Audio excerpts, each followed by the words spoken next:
The preseason continues tomorrow night against the Pittsburgh Penguins. Let's discuss that. Plus, Ivan Fedotov gets put on waivers, and it's not the end of the world. I'll explain on today's Locked On Blue Jackets.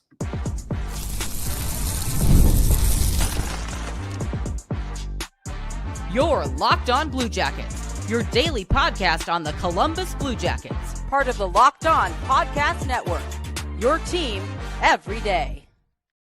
Hello and welcome to Locked On Blue Jackets, part of the Locked On Podcast Network, your team every day. I am, as always, your host, Jay Foster, here to give you the good, the bad, and the ugly about your favorite team and mine, the Columbus Blue Jackets. Before we get things started, I want to thank everyone for making this your first listen of the day, every single day, even when it is 7 p.m. on a Friday. Welcome to, it's been a minute since we've done a live show, but thank you for everyone who's coming to hang out. I appreciate it. Before we get things started, I do want to thank everyone again for making it your first listen. And I also want to let people know that today's episode is brought to you by FanDuel. Download the app now by visiting FanDuel.com and win $300 in bonus bets if your first $5 bet wins. Just going to straight up off the bat, I am very easily distracted and can only do one thing at once. So if you have comments, questions, etc., please throw them into the chat box, the comment box down below. And how we normally do this is the third segment of the show.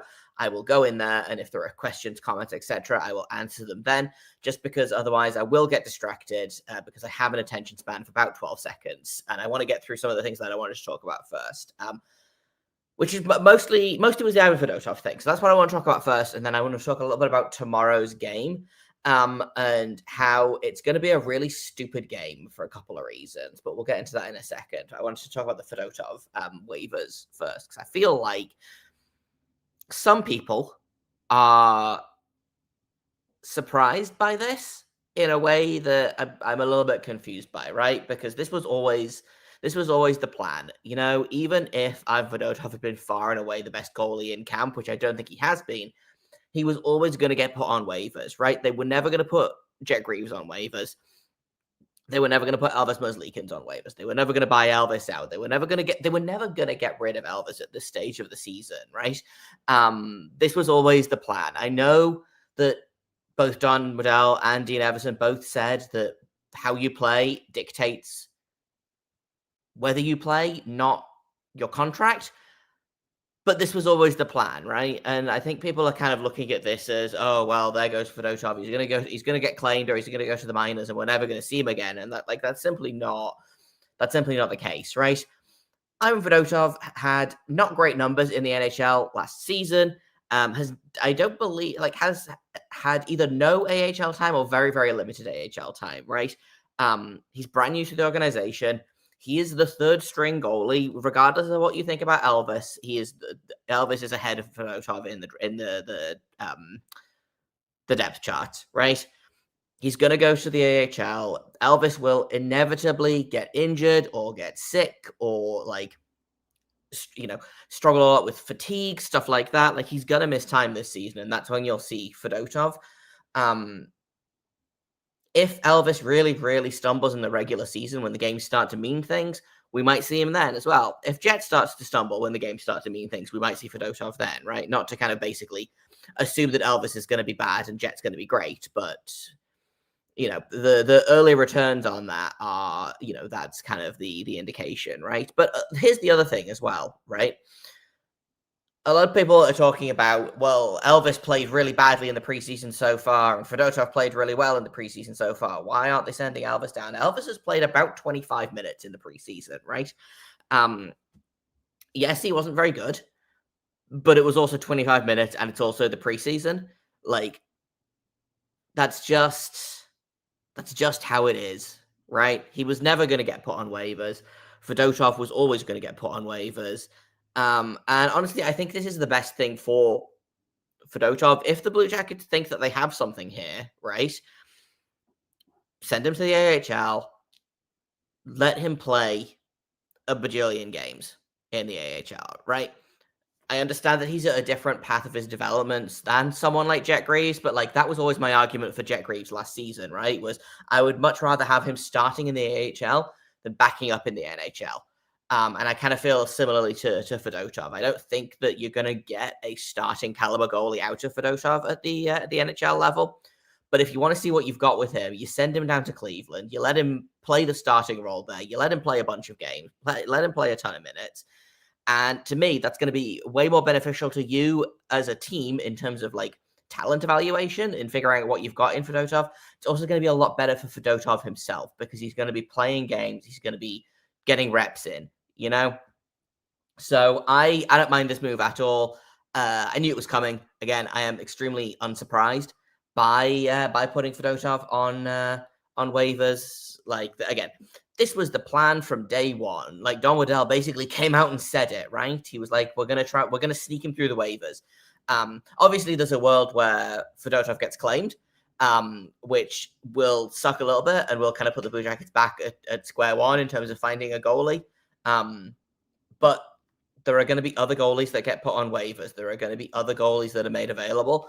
And I think this was the best time to push him on waivers as well. I saw someone else saying that it feels like it's too soon. Here's the thing.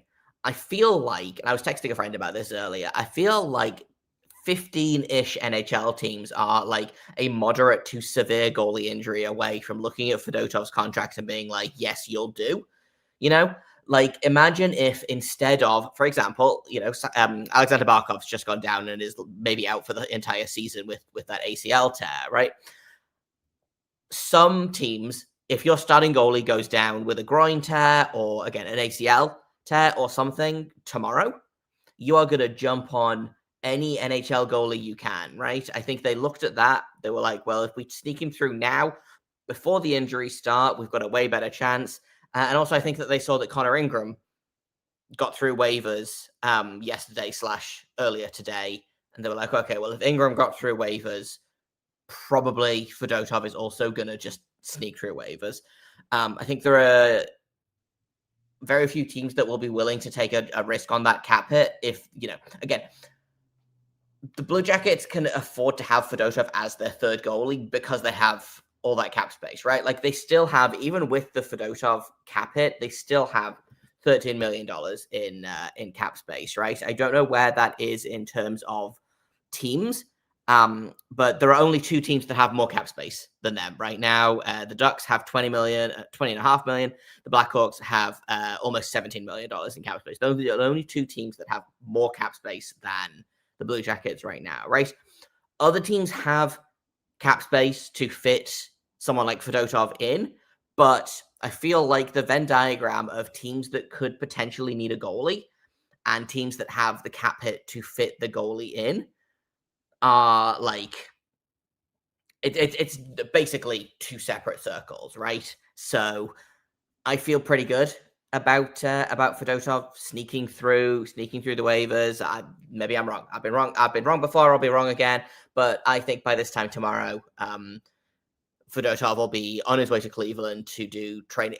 Training camp opens up for Cleveland very, very soon, I think. So obviously they want to get guys there. And we'll talk a little bit more about that in a second. But I think after tomorrow's game, I think we're probably going to see a decent handful of guys get sent down to Cleveland, because that's kind of who's left in camp, right? It's the guys that are going to be the 23-man roster, and it's the AHL guys, and I think those are going to be the guys that you'll see them start to trickle out. There's no CHL guys to cut. There's no like camp invites to cut. It's just at the minute, as far as unless I'm forgetting someone, it is entirely Blue Jackets rostered players and AHL guys. And then, you've got some bubble guys that are in between, those two designations. Sounds like Damon Hunt is performing well at camp. Luca Del Barbaluz, obviously. Brendan Gaunce has really impressed me through preseason so far. Guys like that. But mostly it's really been split into, these are the NHL locks, these are the AHL guys. We'll talk about the AHL guys in a second here, because we're going to see a ton of them play in tomorrow's game.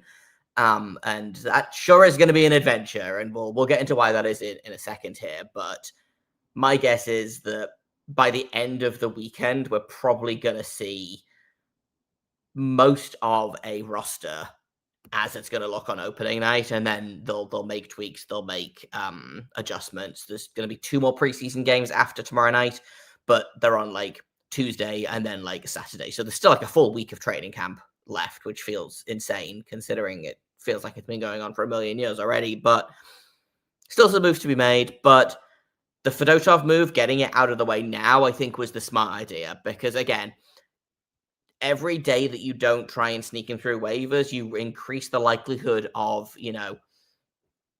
for example, like, God, I don't know, if Igor Shesterkin goes down tomorrow with a knee injury that's going to keep him out for several months, like, there's a chance that the Rangers are going to look at Fedotov and be like, oh, actually, we like our chances with him, right? So sneaking through waivers now, that eliminates that problem of, playing you don't want to play goalie chicken, right?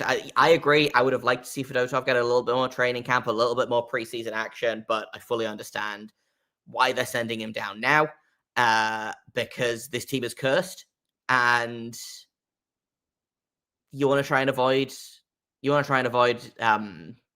inciting the curse as much as possible, right? But there's a game tomorrow. It sounds like it's going to be, like I said, a little bit of an adventure based on who the Blue Jackets are playing and who the Pittsburgh Penguins are going to be playing. So we'll take a quick break and then we'll talk about that game in just a second here on Locked On Blue Jackets.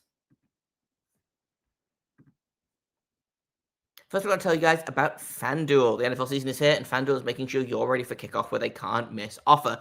Right now, new customers can bet just $5, and if your bet wins, you're going to get $300 in bonus bets to use across the app. FanDuel is great. It fits however you like to bet, whether you are the kind of person that likes player props, whether you like to build a same-game parlay like I do. I love to build the insane ones that are like, if I bet $2, but these 17 things happen, then I'll basically win $1 million. It's not the most sustainable way to do betting, but it's the way that I find the most fun, and I can do that really easily on FanDuel. Makes every game more exciting, whether you're watching your team or just keeping an eye on your fantasy lineup. It's quick, it's easy, it's the best way to add energy to your Sundays. So, you ready to play? Download the FanDuel app now by visiting FanDuel.com to get started. That's FanDuel.com to place your first $5 bet.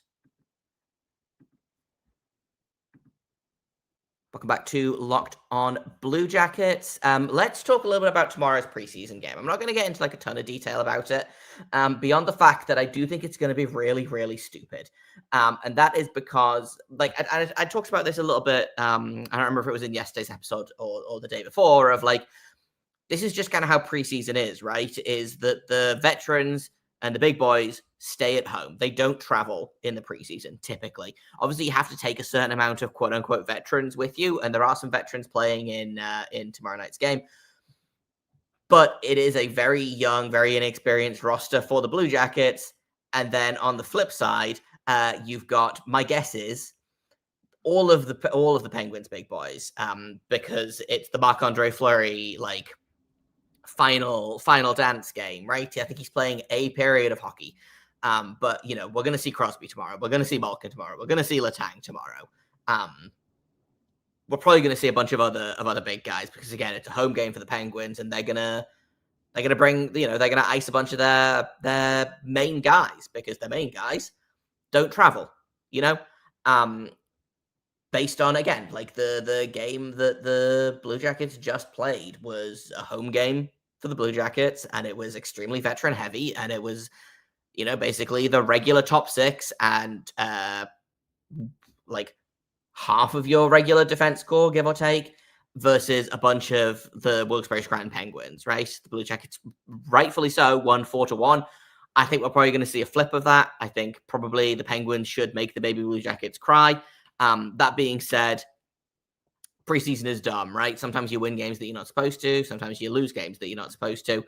So it could get interesting. I do think one thing that's going to be interesting is there are a bunch of guys on here that are those bubble guys that I was talking about earlier, guys that are trying to make the team and are trying desperately to, stand out from the other 7 bubble guys that are also trying to make the team, right? Because I think there's like one forward spot and maybe a defenseman spot, depending on what happens with Brendan Smith or the PTO. And again, I've really liked Brendan Smith. I would love to have him on the team. I still don't know how they're going to make room for him, right? But lot of guys fighting for like 1.5 spots, and a lot of them are playing in that game. So they really are going to want to, best foot forward type thing. The veterans are probably not going to be trying that hard. They'll probably try hard because they want Fleury to, come out of it having played well and have it and, potentially with a win. But for the veterans, it's mostly, knocking the rust off, getting used to game action again, right? The kids that play are the ones that are trying to make the team, and the ones that are trying to have an impact on the coach, right? So in terms of the Blue Jackets that are playing, you've got Cole Sillinger, Brendan Gaunce, Hudson Fasching, Matthew Olivier, Jack Williams, Luca Pinelli, Igor Chinikov, Luca Del Belbaluz, James Malatesta, Mikhail Pucher, Oiver Keskinen, and Max McHugh up front. You got Jake Christensen, Brendan Smith, Damon Hunt, Eric Gabranson, Corson Kuhlemans, Stanislav Svozil on defense, and it sounds like Elvis is going to be getting the entire game, which I suspected after Jet got the full game on Wednesday, I think it was. Nolan Lalonde backing up, but I'm not expecting to see Mr. Lalonde unless something terrible happens. Eric Gabranson making his preseason debut. Interestingly, of the 5 preseason games that will have happened as of, around about this time tomorrow, it'll be the 4th game for Jay Christensen, Mikhail Pucher, James Malatesta, and Damon Hunt. They will have played in 4 out of the 5 games, which tells you something, right? I think Jay Christensen is a really interesting option because I don't know how ready Denton Matejchuk is going to be. He hasn't started skating with the group yet. It sounds like he's going to start skating with the guys over the next couple of days. I'm sure they're hoping he can get into a preseason game. Luckily, there's a little bit of a break after tomorrow, so they don't play again until Tuesday, so we might see him then. But there are some question marks. If Denton Matejchuk's not ready to go, what's the defense going to look like, right? And I think Jay Christensen's a really interesting name. I think he's been fantastic in this preseason. I've always kind of been a Jay Christensen truther. I have liked him a lot. I really liked him on that second pairing with Damon Severson early in the season before Dante Fabro came into town, before Matejchuk got called up. I really liked Severson and Christensen as a pairing. And I've always just liked Jay Christensen's game, right? I thought he was a really, really strong player for the Monsters when he was there. I think he's earned his spot in the NHL. And I think he's making a really good case. Obviously, the Blue Jackets, their top 4 is pretty set right now. Once Matejchuk is healthy, it's, in Werenski, Fabro, and then Matejchuk, Provorov. That third pairing, though, feels wide open because you've got arguably Christensen, Gabranson, Severson, all for 2 spots. If you bring in Brendan Smith as well, that's 4 guys fighting for those 2 spots. And I personally think, based on what I've seen from Christensen so far this preseason, I think he has fully earned one of those spots. And I think the organization is also impressed with him, right? I think it's probably a little bit that he is an NHL regular and also pretty young. You don't see guys like Severson or Provorov playing in 4 or 5 preseason games, right? But Jay Christensen is still kind of not a tweener necessarily, but he is an established NHL player that's still very young and has really only been an established NHL player for like a season. So I think probably it's a little bit of that, but also I do think that the team is giving him a really, really good long look. I think they've been impressed by him, and I think they're kind of testing to see how far he can go. And like I said, I've been really, really impressed with Christensen. Mikhail Pucher, James Malatesta, and Damon Hunt are the other 3. Hunt is an interesting one. He's kind of been quiet in the preseason, I think. I don't necessarily see him as a guy that's going to challenge for NHL minutes right off the hop, but I know that Don Waddell likes him. Obviously, he came over in the David Jiricek trade. I don't think he's going to be as good as David Jiricek can be, but he might end up, having some NHL minutes this season. And again, I think they're giving him a really good long look to see what they have in him, because I don't know that they've seen him a ton. Obviously, he's played a lot of minutes down in Cleveland, but I don't know that they've had time to really kind of look and watch live. So they're getting their looks in. Malatesta's an interesting one. Pucher, obviously, we know, played a ton of bottom 6 minutes for the Blue Jackets last season. I will be surprised if he makes the opening night roster, but I think he's probably first or second on the list for call-ups. Malatesta, like I said, is an interesting one. He was a guy that, like this time last season, I'd kind of picked to maybe be that guy that makes the team out of camp. I think he is a great bottom 6 option.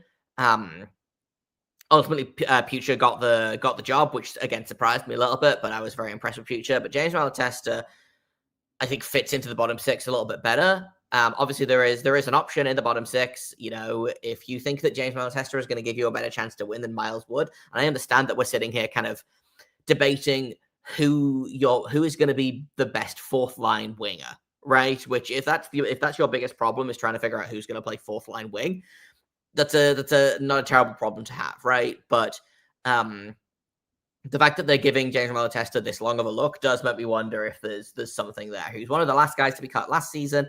I believe he was one of the last guys to be cut the season before that. So he is not necessarily knocking on the door immediately, but I do think that the organization is taking a look at him again, partially because I don't know if they have as clear a bead on him as they do with guys like Luca Del Barbaluz, who absolutely deserves to be on this roster. And I do think you take Luca Del Barbaluz over James Malatesta, but they're giving Malatesta this much ice time, I think is probably a good sign for him in terms of the organization is familiar with him, the coaches are going to be familiar with him, etc., etc. So again, I don't think the Blue Jackets win this game. I think it probably turns into, like I said, an adventure. There are some things I'm going to be paying attention to. Again, Igor Chinikov, I'm going to be watching him play. I'm going to be watching how Luca Del Barbaluz plays. I'm going to be watching Jack Williams, who has kind of gone under the radar in this preseason.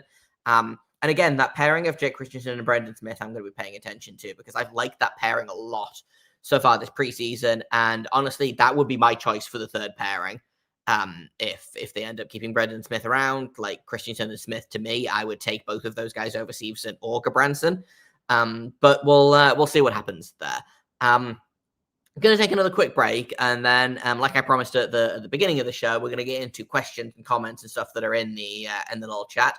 So if you have a question, if you have a comment, anything like that, throw it in now, and we'll get to them in just a second here on Locked On Blue Jackets.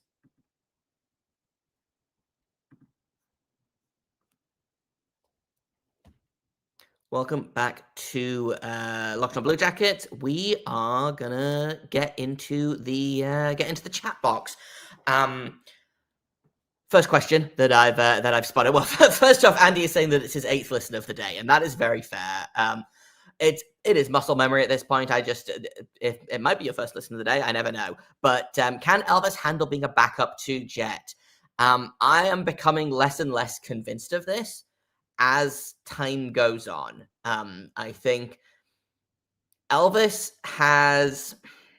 I don't think Elvis necessarily has an ego problem, but I do think that Elvis has a different view of his talent level than the organization does. And that's not saying that he is wrong or the organization is wrong, but I do think that because of how inconsistent the Blue Jackets goaltending has been basically since Bobrovsky left, and, there's been a lot of moving pieces. There's, you had Korpisalo and Elvis, and you had Elvis and Tarasov, and now you've got Elvis and Jet, and, Elvis has been the one consistent, right? And I don't know that he's ever really seriously dealt with the fear of losing his job,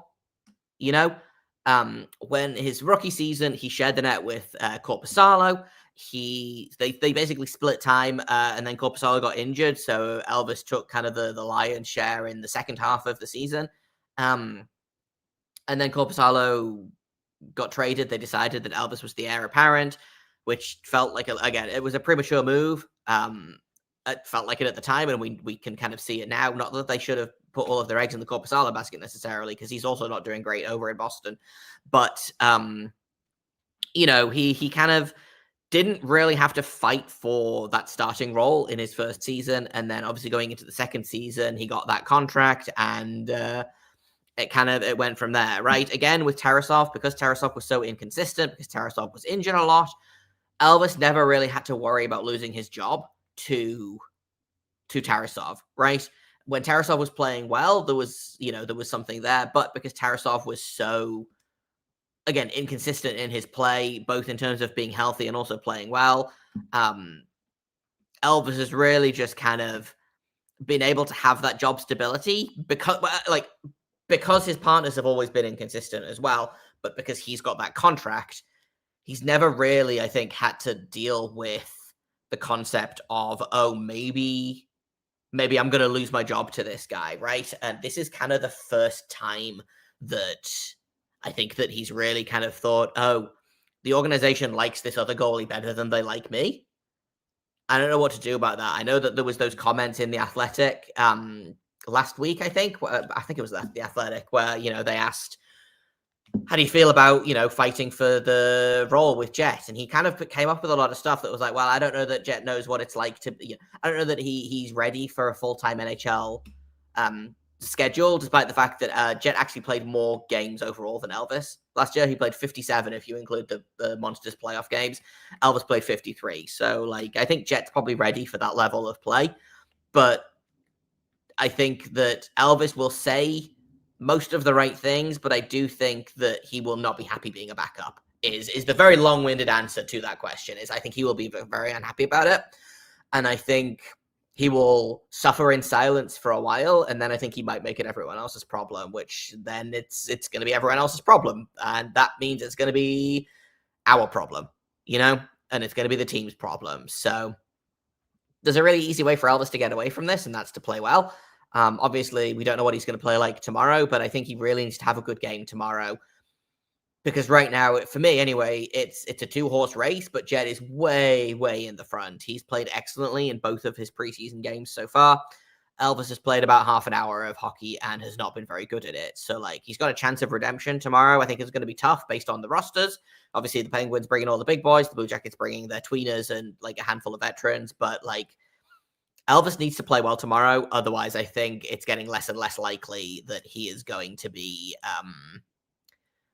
the opening night starter. And if we can get 2 good Elvis games for each bad Elvis game, I think the team easily makes the playoffs. Fully agree. Unfortunately, there's no way to know whether you're getting a good Elvis game or a bad Elvis game until it happens. And that, to me, I think is a very risky way to play goalie chicken, right? Because, again, Elvis has some really, really good games. Elvis also has some very, very bad games. And I think if you can get even a little bit of consistency out of Jet, you have to roll with that, right? Because I don't know about you, I absolutely take a goalie that is a 9-10, for example. I would absolutely take a goalie that has a 9-10 save percentage in every game than a goalie that has a 950 save percentage in half of his games and an 880 in half of his games, right? So that's kind of how I feel. I will take good consistency over the kind of the roller coaster that is the Elvis Muslikins experience. Next question from Brendan McNeil. Aside from injuries, is there anything you can see that could prevent the Blue Jackets from taking the next step this year? I think, injuries is definitely one of them because this team is cursed, right? I think you've got to be careful about regression. And I do think that, and I've talked about this kind of a couple of times on the show, with regression, you've got to also understand that, yes, the team will probably regress. The team will not be shooting as high as they did for basically all season. But I do think that they will get improvement from a lot of the young players, right? Like Adam Fantilli is a year older. Kent Johnson is a year older. Kromachenko is a year older. If Richie Franco has fixed his conditioning, then he's going to be a real problem as well, right? So if they can balance out the regression to the mean in terms of their shooting and their luck, basically, because they were really, really lucky in terms of their offense last year, if they can balance that with these guys taking steps forward, I think that they'll be fine. But if the regression hits and a lot of the players are just the same as they were this year, then that feels like a problem. And again, I hate to beat a dead horse. That's a joke. I love to beat a dead horse. I don't know that this defensive squad, as it is currently constructed, can be much better than it was last season. I think Denton Matejchuk, obviously, there is a lot of room for improvement there. He's still very young. I don't know how much higher of a ceiling Zach Werenski has, right? Obviously, Zach Werenski was excellent for the Blue Jackets last year. I don't know if he can. I don't know if he has that next step, right? Does Zach Werenski have a 90 to 100 point season in him? I don't know, right? Does he have a 30-goal season in him like Cale Makar did this year? I don't know. Beyond that, again, having Fabro there will help. I think that's a big thing of getting a full season of Dante Fabro will help help Zach stay at the level that he was at. But again, I don't know that there is another level for Zach to take. I would love to see another level from Fabro. I don't know what we're going to get with Provorov. I liked him last year, but I don't know if that was a fluke or if that was I don't know if that was a fluke or if it was a kind of a sign that he's learning the systems in Columbus and improving. He might just take his big contract extension money and be like, cool, I don't need to try anymore. Or he might continue to grow as a Blue Jacket. And again, that's a big question mark. To me, third pairing is the third pairing. But for me, those are the two things. I think his regression and also the defense core as currently constructed, I think, are going to be the two biggest benchmarks. Also goaltending, which we just talked about a lot. But I think if this team gets average goaltending, they make the playoffs. The question is, are they going to get average goaltending, right? We're going to finish off because I'm about to run a little bit long. One last question. Am I planning on going to any Jackets games this season? No, is the short answer to that. I am, for various reasons, not traveling to the US at the minute. I would love to. I miss Nationwide. I miss Columbus. I miss the Blue Jackets. But I am in Canada right now. So, never say never. I might take a trip over back here. I'm in Montreal right now. I would love to come back over, and maybe if the Blue Jackets are in town while I'm here, then we'll try and figure something out there. But as of right now, I'm not planning on any Blue Jackets games this season unless something changes real fast. I am not planning on traveling to the US anytime soon. That's all I've got today. I think I talked about everything that I want to talk about. Thanks for coming along and hanging out. Thanks for the questions. Thanks for interacting in the chat. I appreciate you guys as always. I've been Jay Foster. You can find me on Blue Sky at JAKOB FORSTER. I definitely forgot how to spell my name for a second.